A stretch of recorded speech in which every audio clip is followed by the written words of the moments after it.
Good YouTube, it's your boy Blue. I'm here with none other than the Prince of Pan-Africanism, Dr. Umar Johnson. What's going on with you, kid? Peace and love, black man. Glad to be out here, Long Island, Hempstead. Thanks for coming out, showing the love. I see I'm gonna have to start spending more time out here in these parts of the world, Suffolk County, Long Island, so forth, or what have you. But it's been a good day. Thank you to all those brothers and sisters out there who have been supporting my work for the last 20 years. Now, I do boxing. I'm a boxing journalist. I do sports.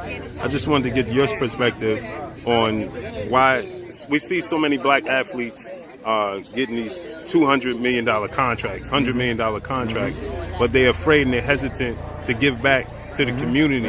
What's your thoughts on that, and what can we do to get them to not be so afraid? They're afraid of the consequences.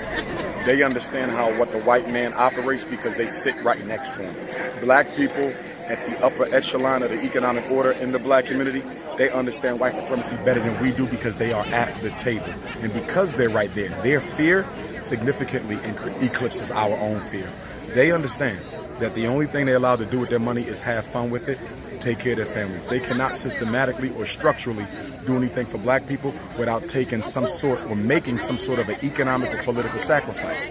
I think they should still do it, but they love their careers more than they love black people. You understand? But they understand that there's a cost to be paid for trying to help black people when you're that high on the economic totem pole. And unfortunately, none of them really have the guts to step out and do what's right. Now we see that I heard you earlier. You alluded to the fact that LeBron James with Nike stepped in. He was going to give Anthony Davis number 23. They stepped in. They told him no.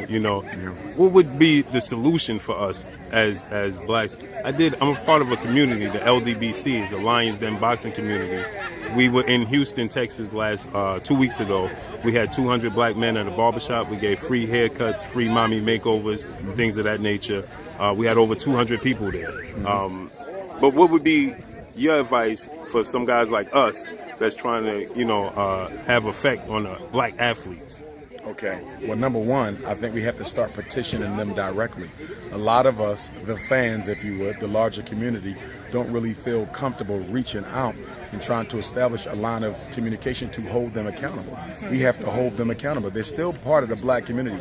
I understand that they are commodities within the larger white economic construct, but at the same time, they come from us. They are of us. Their talent is 100% unapologetically African. So we have to reach out and let them know the same way we should be doing with the pastors of the churches and the imams of the masjid.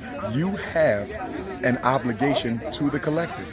And we have to let all the athletes and entertainers know, including these gangster rappers who are wasting a lot of money on expensive, useless European goods. They also have an obligation to do for their communities. So we have to start reaching out, holding them accountable, and if necessary, exposing them to the public. Not to disrespect them, but to expose and say, listen, we reached out to these brothers and they didn't even respond to us. They are not larger than life. They're still people at the end of the day.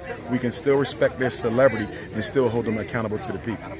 I thank you. I appreciate you, King. Peace and blessings. Appreciate you coming to our community. No doubt. Appreciate you putting everything on the line. I'm a big fan of Marcus Garvey. I'm a big fan of Malcolm X. And I just want to say, from the people, that we appreciate you and we appreciate what you're doing. Could you just give a little, for the people that don't know, maybe in the sports world, about the school and things of that nature? Yes, indeed. We have the Frederick Douglass and Marcus Garvey Academy in Wilmington, Delaware, 2 schools that we purchased this past February.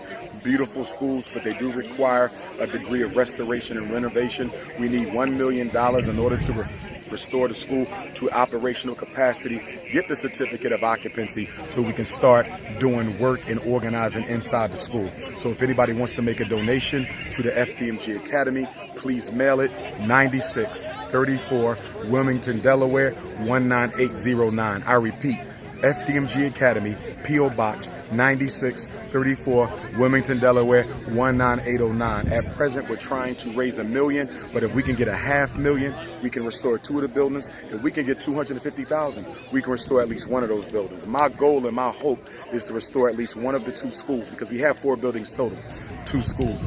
My hope is to restore the Marcus Garvey building by November the 1st when the weather starts to get chilly, so we can get in there and start organizing the people. It's about nation building. And in order to nation build, you got to have space. We have space. waste, but we got to restore it. Please make your donation. If you need to contact Dr. Umar, drumarjohnson.com, Instagram and Twitter at Dr. Umar Johnson. Phone number 215-989-9858, 215-989-9858. Garveyism forever. Unify or die. Black power. Appreciate you, King.